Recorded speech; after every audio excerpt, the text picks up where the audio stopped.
বাতৰিলৈ স্বাগতম ষ্টুডিঅ'ত মই পাপৰি আৰু এই মুহূৰ্তৰ ব্ৰেকিং নিউজ উমৰাংছৰ ঘটনাক লৈ এজাহাৰ দাখিল কৰা হৈছে দেৱলাল গাৰ্লুছাৰ বিৰুদ্ধে দাখিল কৰা হৈছে এজাহাৰ দেৱলাল গাৰ্লুছাৰ পত্নী কণিকা হোজাৰ বিৰুদ্ধেও এজাহাৰ দাখিল কৰা হৈছে দুইৰে বিৰুদ্ধে পৃথকে এজাহাৰ দাখিল কৰা হৈছে উমৰাংছ আৰক্ষী থানা দাখিল কৰা হৈছে এজাহাৰ ইতিমধ্যে উমৰাংছ ঘটনাৰে জড়িত দুজনক গ্ৰেপ্তাৰ কৰিছে আৰক্ষীয়ে পুনিশ নুনিছা আৰু হান্না লস্কৰক গ্ৰেপ্তাৰ কৰি জেৰা চলাইছে আৰক্ষীয়ে ঘটনাৰে জড়িত আৰু কেইবাজনো গ্ৰেপ্তাৰৰ সম্ভাৱনা আছে কয়লা খনিৰ পৰা এই পৰ্যন্ত 4টাকৈ মৃতদেহ উদ্ধাৰ কৰা হৈছে আজি পৰ্যন্ত উদ্ধাৰ হৈছে 3টা মৃতদেহ আজি প্ৰথমটো মৃতদেহ লিজেন মগৰৰ উমৰাংছৰ লিজেনৰ পিছতে উদ্ধাৰ হৈছে আন 2টা মৃতদেহ আজি উদ্ধাৰ হোৱা 2টা মৃতদেহৰ এই পৰ্যন্ত চিনাক্ত নাই হোৱা বুধবাৰে উদ্ধাৰ হৈছিল নেপালৰ গংগা বাহাদুৰ শ্ৰেষ্ঠৰ মৃতদেহ এতিয়া কয়লা খনিত আবদ্ধ হৈ আছে 5জন শ্ৰমিক কিন্তু আজিৰ ভিতৰতে হয়তো বাকি কেইজনৰো সন্ধান পোৱা যাব বা উদ্ধাৰ কৰা হ'ব পাৰে বুলি এটা সম্ভাৱনা কৰা হৈছে কাৰণ যেহেতু পানী কমি গৈছে আজি পানী খিসা হৈছে গতিকে তেনে ক্ষেত্ৰত আজি আৰু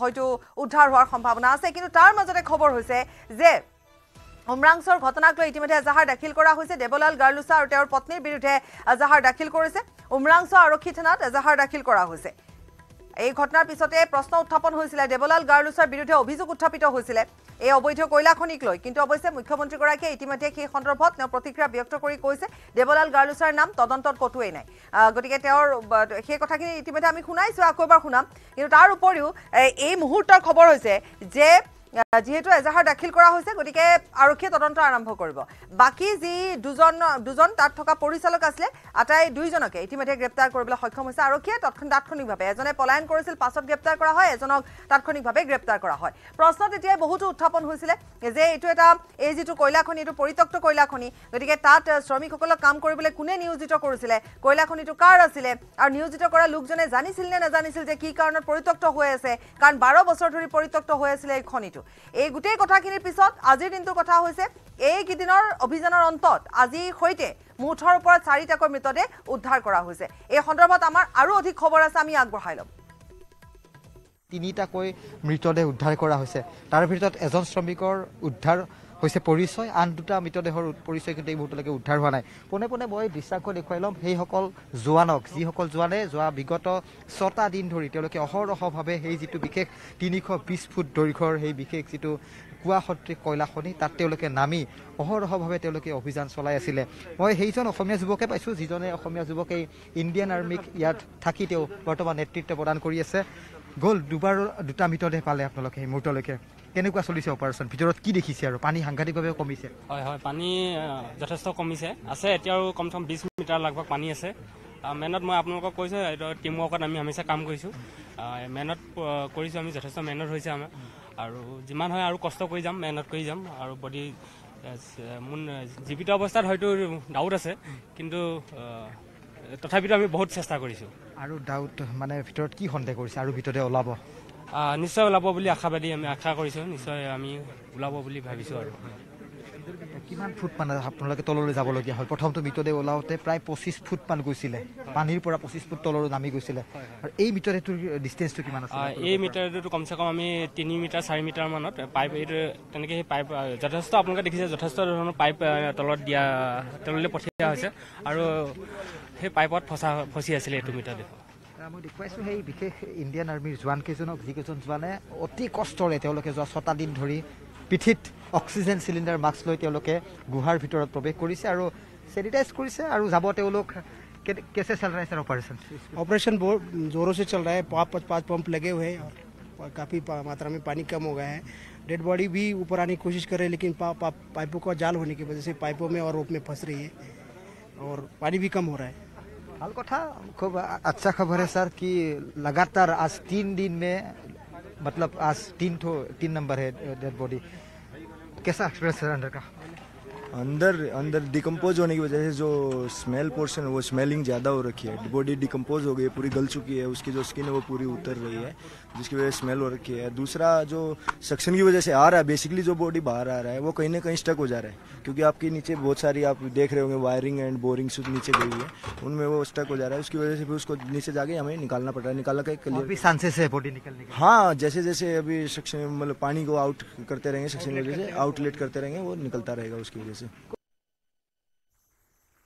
এপিএছচিৰ অভিযুক্ত বিষয়াই ঘূৰাই পালে চাকৰি কৰ বিষয়া প্ৰিয়াংকা ডেকাক চাকৰি ঘূৰাই দিয়াৰ নিৰ্দেশ গুৱাহাটী উচ্চ ন্যায়ালয়ে দিলে নিৰ্দেশনা এজনীয়া তদন্ত আয়োগে দাখিল কৰিছিল প্ৰতিবেদনৰ ভিত্তিত চৰকাৰে চাকৰিৰ পৰা নিলম্বন কৰিছিল প্ৰিয়ংকাক চাকৰিৰ পৰা নিলম্বন কৰাৰ নীতি ভুল আছিল চৰকাৰৰ ভুলৰ বাবে চাকৰি ঘূৰাই পালে প্ৰিয়ংকাই এই মুহূৰ্তৰ এটা ব্ৰেকিং নিউজ আমি আকৌ এবাৰ কৈছো যে এপিএছচিৰ অভিযুক্ত বিষয়াই ঘূৰাই পালে চাকৰি কৰ বিষয়া প্ৰিয়ংকা ডেকাক চাকৰি ঘূৰাই দিয়াৰ নিৰ্দেশ গুৱাহাটী উচ্চ ন্যায়ালয়ে নিৰ্দেশনা দিলে এজনীয়া তদন্ত আয়োগে দাখিল কৰিছিল প্ৰতিবেদনৰ ভিত্তিত চৰকাৰে চাকৰিৰ পৰা কৰিছিল নিলম্বন প্ৰিয়ংকাক চাকৰিৰ পৰা নিলম্বন কৰাৰ নীতি ভুল আছিল চৰকাৰৰ ভুলৰ বাবে চাকৰি ঘূৰাই পাইছে প্ৰিয়ংকাই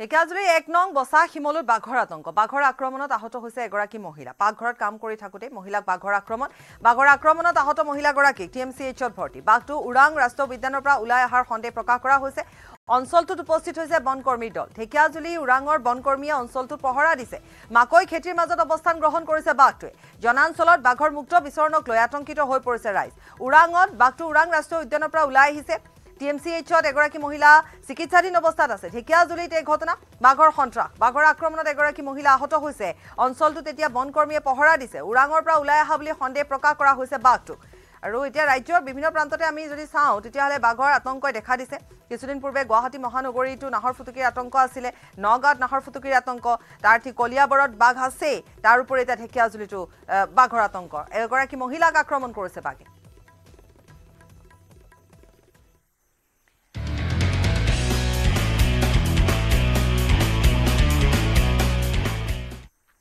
আজি গুৱাহাটীত কলকাতা ডাৰ্বি সৰু সজাইত সন্ধিয়া 7:30 বজাত অনুষ্ঠিত হ'ব মোহন বাগান আৰু ইষ্ট বেংগলৰ আইএছএলৰ হাই ভল্টেজ মেচ কলকাতাৰ 100 বছৰীয়া চিৰবৈৰী হৈছে মোহন বাগান আৰু ইষ্ট বেংগল নিৰাপত্তাজনিত কাৰণত কলকাতাৰ পৰা গুৱাহাটীলৈ স্থানান্তৰ কৰা হৈছে আইএছএলৰ হাই ভল্টেজ মেচখন উপভোগ কৰিবলৈ উৎকণ্ঠিত হৈ পৰিছে ফুটবল প্ৰেমী পূৰ্বে কলকাতাৰ সল্ট লেক ষ্টেডিয়ামত অনুষ্ঠিত হোৱাৰ কথা আছিল মোহন বাগান আৰু ইষ্ট বেংগলৰ মাজৰ খেলখন কিন্তু আইএছএলৰ খেলখনত পৰ্যাপ্ত আৰক্ষী মুতায়ন কৰিব নোৱাৰাৰ বাবে গুৱাহাটীলৈ স্থানান্তৰ কৰা হয় আইএছএলৰ হাই ভল্টেজ মেচ গংগাসাগৰ মেলাৰ বাবে আইএছএলৰ এই মেচখন সল্ট লেক ষ্টেডিয়ামত পৰ্যাপ্ত নিৰাপত্তাৰক্ষী মুতায়ন কৰিব পৰা নাযাব বুলি স্পষ্ট কৰি দিছিল কলকাতা আৰক্ষীয়ে ইয়াৰ পিছতে গুৱাহাটীৰ সৰু সজাই ষ্টেডিয়ামখনলৈ স্থানান্তৰ কৰা হয় মোহন বাগান আৰু ইষ্ট বেংগলৰ মাজৰ হাই ভল্টেজ মেচখন কিয়নো কলকাতাবাসীৰ লগতে ফুটবল প্ৰেমীৰ বাবে অতি ৰোমাঞ্চকৰ হৈ পৰে মোহন বাগান আৰু ইষ্ট বেংগলৰ মাজৰ যুঁজ ইয়াৰ পূৰ্বেও নিৰাপত্তাজনিত কাৰণত বিগত বৰ্ষত অনুষ্ঠিত দুৰান্ত কাপত কলকাতাত বাতিল হৈছিল মোহন বাগান আৰু ইষ্ট বেংগলৰ খেল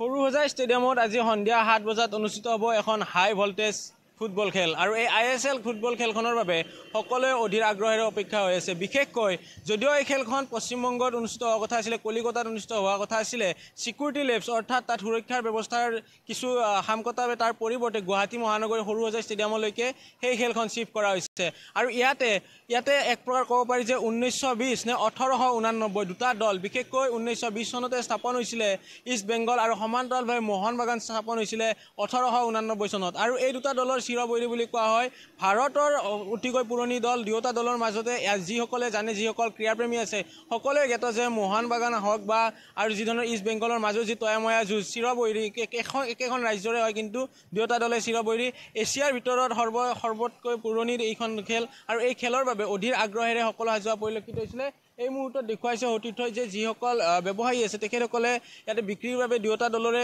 কাপোৰ আনিছে আৰু তেখেতসকলে বিক্ৰী কৰিছে আৰু ইয়াতে লিখা আছে 1920 ভাৰ্চেছ 1889 আৰু সমান্তৰালভাৱে মোহন বাগানে পইণ্টৰ তালিকাত প্ৰথমত থকাৰ বাবে গেটত আদৰণি ফলক লগোৱা হৈছিলে হয়তো সম্ভৱ হ'লে আন এটা চিহ্ন দেখুৱাইছে যে তাত লিখা আছিলে যে জয় মোহন বাগান জয় এনেধৰণৰ টেগলাইন দিয়া পৰিলক্ষিত হৈছিলে আৰু এইসকল ব্যৱসায়ীয়ে এজনে বিকিছে ইষ্ট বেংগলৰ এই মুহূৰ্তত দেখুৱাইছে আৰু আনজনে লিখি আছে মোহন বাগানৰ এই যি দুগৰাকী ব্যৱসায়ী আছে দুই ব্যৱসায়ীৰ মাজতো কিন্তু এই মুহূৰ্তত এক প্ৰকাৰ তেখেতসকলৰ বনাম যুঁজ চলিছে বুলি উল্লেখ কৰিব পাৰি প্ৰথমতে ইষ্ট বেংগলৰ আজ কোন জিতেগা आज ईस्ट बंगाल जीतेगा ईस्ट बंगाल कहाँ से है आप कलकत्ता से कोलकाता से खेल देखेगा क्या नहीं हम बाहर से टी शर्ट सेल कर रहा हूँ और आप कौन दल का सपोर्टर है मोहन बागान का है मोहन बागान जीतेगा मोहन बागान भालो खेला है मोहन बागान जीतेगा कब से ये खेल देख रहा है आप लोग तो खेल देखता है तो 8 साल तक मोहन बागान का खेल देखता है तो ज़्यादा खेलेगा मोहन बागान। कहाँ से है आप? बंगाली, कलकत्ता से आया। मोहन बागान जीतेगा। के हिसाब से कौन जीतेगा? ईस्ट बंगाल जीतेगा। हाँ, एक साथ बिजनेस भी किया है आप लोग? हाँ, एक साथ बिजनेस करेगा। कुछ लफड़ा तो नहीं होगा? लापरा नहीं होगा। এই মুহূৰ্তত অতিথি যদি সম্ভৱ হয় মই যি স্থানত উপস্থিত আছোঁ প্ৰথমতে মোক দেখুৱাব আৰু মোৰ সোঁফালে আছে ইষ্ট বেংগলৰ ছাপৰ্টাৰ আৰু তেখেতৰ ব্যৱসায়ী আৰু সমান্তৰালভাৱে বাওঁফালে আছে মোহন বাগানৰ ছাপৰ্টাৰ। তেখেতে 8 বছৰ বয়সৰ পৰা খেল চোৱা বুলি উল্লেখ কৰিছে আৰু 8 বছৰ বয়সৰ পৰাই তেখেতে মোহন বাগানক ছাপৰ্ট কৰি আহিছে আৰু এইগৰাকী ব্যক্তিয়ে ইষ্ট বেংগলক ছাপৰ্ট কৰি অহা বুলি উল্লেখ কৰিছিলে। এক প্ৰকাৰ এই খেলখনক লৈ ষ্টেডিয়ামৰ ভিতৰ ভাগতো নহয় ষ্টেডিয়ামৰ বাহিৰ ভাগতো দুই ব্যৱসায়ীৰ মাজতো এক প্ৰকাৰ প্ৰতিদ্বন্দ্বী চলিছে আৰু প্ৰতিযোগিতা চলিছে যে কোনে কিমান বিক্ৰী কৰিব পাৰে। और एজন कहाँ से आया है आप? कलकत्ता से। खेल देखने के लिए आया है। कौन टीम का सपोर्टर है आप? हम दोनों टीम के सपोर्टर हैं, हम क्योंकि हम अंदर में काम करते हैं इसलिए हम दोनों को सपोर्ट करते हैं।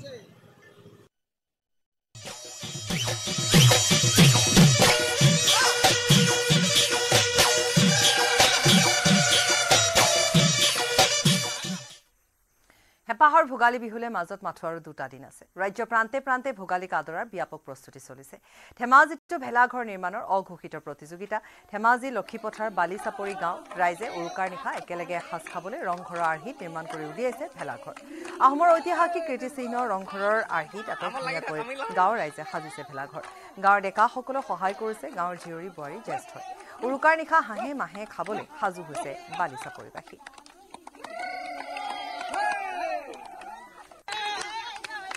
আয়োজন একেবাৰে তুংগতে উঠিছে বুলি ক'ব পাৰি। আমাৰ আয়োজনটো সকলোখিনি আয়োজন কৰা হৈছে সম্পূৰ্ণ হৈ উঠিবলৈ আৰু খন্তেক সময় বুলিয়ে ক'ব পাৰি। খন্তেক সময়ৰ পিছতে সম্পূৰ্ণখিনি আমাৰ সম্পূৰ্ণ ৰংঘৰৰ আৰ্হিত বনাইছে সকলো ল'ৰা আমাৰ গাঁৱৰ ডেকা ল'ৰাখিনিয়ে লগ লাগি। তাৰ লগতে মহিলাসকল বা বয়োজ্যেষ্ঠসকলো মানে খন্তেক সময় আহি কাম বনত তেওঁলোকক সহায় কৰি দিছে। সি ভাল লাগিছে সেইকাৰণে ইমান উদ্দীপনাৰে যে তেওঁলোকে এইখিনি কৌশল ল'ব পাৰিছে ভাল লাগিছে সেইটো কাৰণে। আমাৰ বহুত দিনৰ পৰা ল'ৰাখনে কৈ আছিলে মানে এই ৰংঘৰ কিবা আমাৰ হেৰি হয় একেবাৰে মানে পিছপৰা অঞ্চল ইয়াতে আমি সকলো অসমবাসীলে মানে আমি ৰংঘৰ হেৰি কৰি পিনে এটা মানে প্ৰীতি ভোজ খাম বুলি আমাৰ মাঘৰ বিহু হেৰি কৰিছোঁ। ইয়াত প্ৰায় আমাৰ এতিয়া 20 দিন 25 দিন বেছি হ'ল মানে একাধিক্ৰমে ল'ৰাখনে লাগি আছে মানে। গাঁৱৰ সকলো ডেকা বুঢ়া সকলোৱে লাগি মেলি যেনে আমাৰ এটা মনৰ হেঁপাহ আছিলে সকলো অসমবাসীলৈকে আমি মানে শুভেচ্ছা যাচিছোঁ মানে।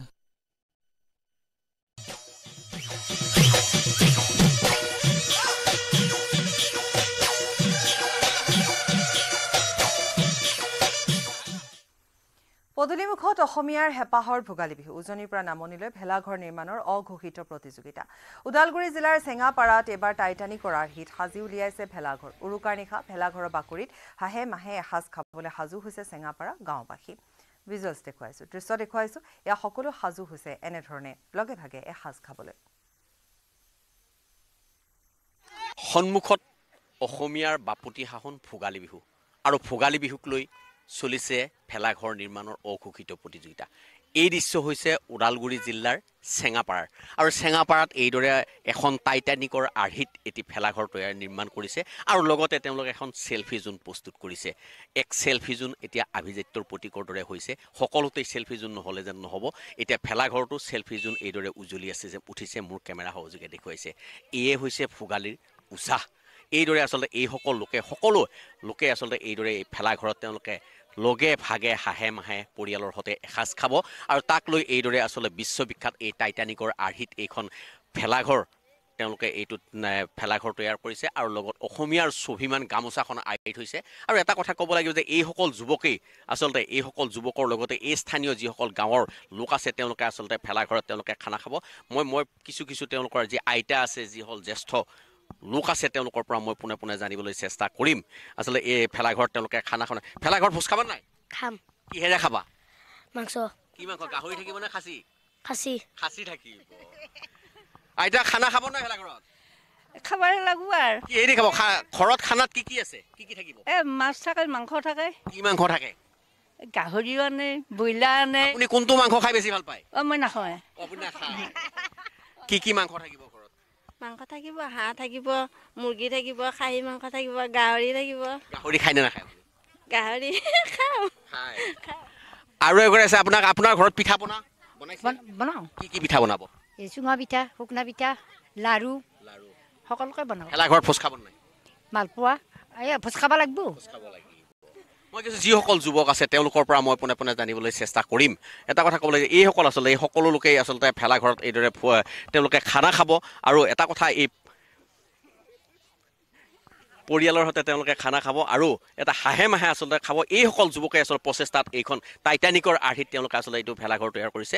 পোনে পোনে মই জানিবলৈ চেষ্টা কৰিম কেনেকুৱা অনুভৱ, কেনেকুৱা বিশ্ববিখ্যাত টাইটানিক তোমালোকে? অনুভৱটো বহুত ভাল লাগিছে। বিশ্ববিখ্যাত টাইটানিক নহয়, কিন্তু তথাপি আৰ্হি এটা দিব বিচাৰিছিলোঁ, চেষ্টা কৰিছিলোঁ আৰু কিছু সফল হৈছোঁ। হয়তো কিছু ভুল ত্ৰুটি থাকিবও পাৰে। বাকী অনুভৱটো বহুত ভালেই, কাৰণ গোটেইখিনি গাঁৱৰ মানুহে সহায় কৰিছে, গোটেইখিনি গাঁৱৰ মানুহ ওলাই আহিছে আৰু এসাঁজ ভাত খাম বুলি যেতিয়া সকলোৱে তৈয়াৰ হৈছে, তো আমিও বনাওঁতে ইমান মানে কষ্ট অনুভৱ কৰা নাই। আৰু যিহেতু উৰুকা বুলি ক'লে মেইনলি খোৱাটোৱে হয়, কি মাংস? মাংসটো 4টামান আইটেম থাকিব। গাহৰিটো থাকিবই, সেইটো বাৰু আমাৰ মেইন বুলি ক'ব লাগিব। বাকী গাহৰি নোখোৱা কিছুমান আছে, তেওঁলোকে ছাগলী খাব। আৰু হাঁহ থাকিব আৰু ব্ৰইলাৰটো থাকিব, কিন্তু খুব কম থাকিব। আৰু ব্ৰইলাৰটো ইমান চইচ নহয়। কিমান মানুহে খাব ইয়াত? মানুহ 150মান হ'ব, গোটেই গাঁৱৰ পৰিয়ালে খাব। আৰু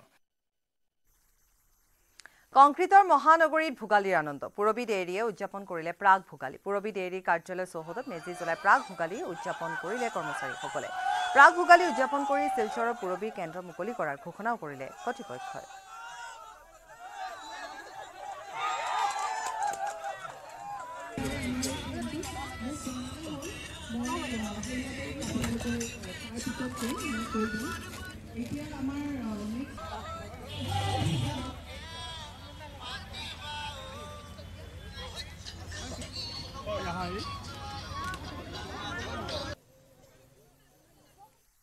हैप्पी बिहू।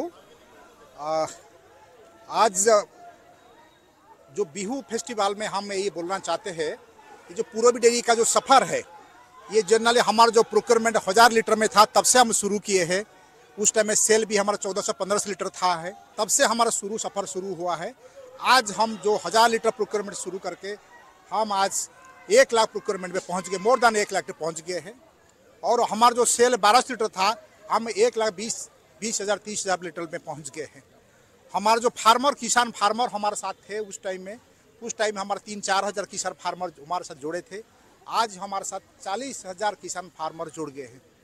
आज पूर्वी केवल हम 2-3 डिस्ट्रिक्ट से शुरू किए थे, वो शुरू होकर आज हम 22 डिस्ट्रिक्ट पे पहुंच गए हैं।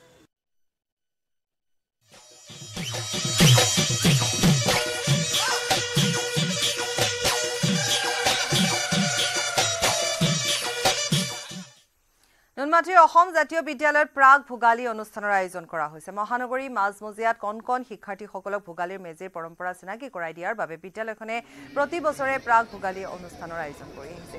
বিদ্যালয়ৰ খেলপথাৰত মেজি জ্বলাই শিক্ষাৰ্থীক মেজিৰ তথা মাঘ বিহুৰ পৰম্পৰা দেখুৱাই আহিছে। এয়া দেখুৱাইছো জাতীয় বিদ্যালয়ৰ দৃশ্য।